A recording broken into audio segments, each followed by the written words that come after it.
Floyd, the guy you just mentioned, big news in the sport is he's fighting Manny Pacquiao.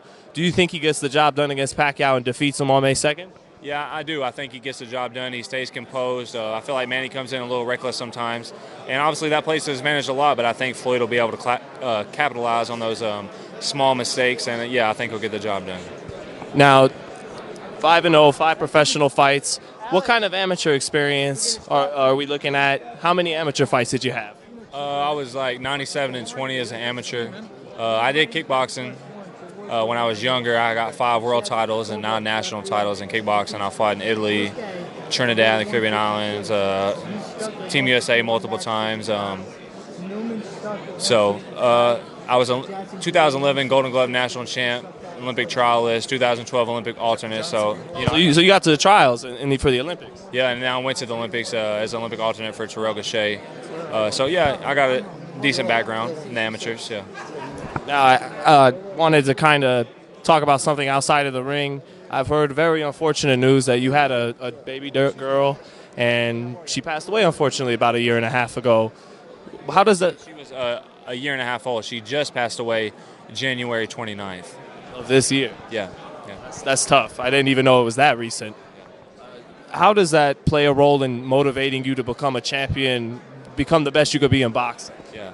I think a lot of people take things for granted. Witnessing firsthand someone who doesn't, she didn't have any motor skills. She had brain damage. She had sometimes up to 150 seizures a day. She threw a tube in her stomach. She never got to taste food. She was always sick and out of the hospital. And this last time, she's been on life support multiple times, in comas multiple times. And this last time, me and her mom just let her know, we know you've been fighting since day one, and we're proud of you, and we love you. And if this is what you want to do, if you're tired of fighting and this is your time, then we support you and we love you, and we're okay with that. And at that point, she went on her own. We didn't have to pull the plug on life support. I think she knew that we didn't want to have to do that. So she made a real selfless choice when she went on her own. And, yeah, it keeps me motivated. I've always been motivated and wanted to be disciplined, but it definitely gives me that extra little push every time I think of her, yeah. Is she kind of like an angel on your shoulder when you go into the ring or in life in general? Do you bring her with you inside your heart? Yeah, most definitely. She's always been my angel since day one. She was 19 months when she passed. She's always been my little angel, but definitely now, we always brought her on boxing trips and to the gym and everything, so she got to see a lot of good things that most people, our age don't get to see. But yeah, I know she'll be there Friday night. I know she hears right now, keeping an eye on me, and she'll definitely be there Friday night, front row with Mom, cheering me on.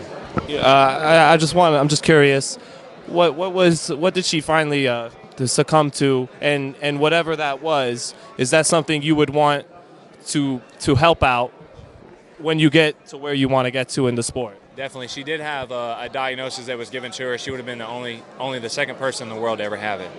When the test finally came back, that was negative, so she still doesn't have a diagnosis. So unfortunately, we still don't know, what was the cause of all her problems, which, is a downside. We'd like to know that.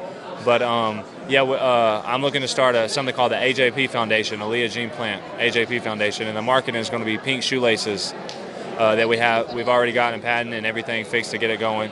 And it'll be pink shoelaces, and then whatever color you wanted will be printed AJP. So if you want red, gold, whatever, printed AJP, all the way across it with the matching shoe tips. That way, everybody's got match these days.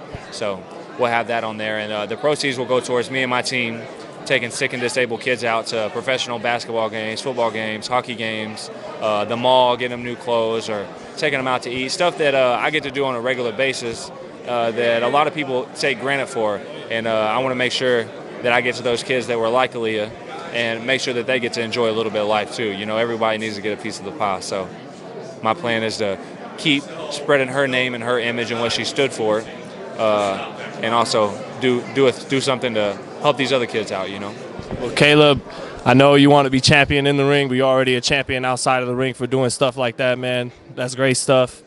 Last question, where can the fans find, if there's already a website, stuff like that, where can the fans find out about this kind of thing? We don't have a website up yet, and we're still getting all the laces put together.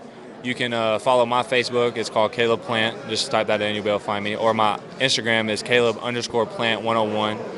And also, Aaliyah has a page called Fighting for Aaliyah, and her name is spelled ALIA, and she has like 14,000 followers. So, you know, she got pretty popular. And you can also follow my fiance. This is Carmen. Hi. Yeah. Her Facebook page is Carmen Plant, CARMAN, Plant, PLANT. And there'll be updates. We keep updates about my fights, how the team is doing, things about merchandise, you know, Aaliyah stuff, Team Sweet Hand stuff for me. So if you guys could look that up and support, I feel very blessed. Boxing fans, you heard it from him. Follow him on Instagram and Facebook to keep in touch, get posted updates on how you can help this cause. Thanks a lot, Caleb. Can't wait to see you fighting coming up in the sport. Thanks for your time. Appreciate all the support. God bless.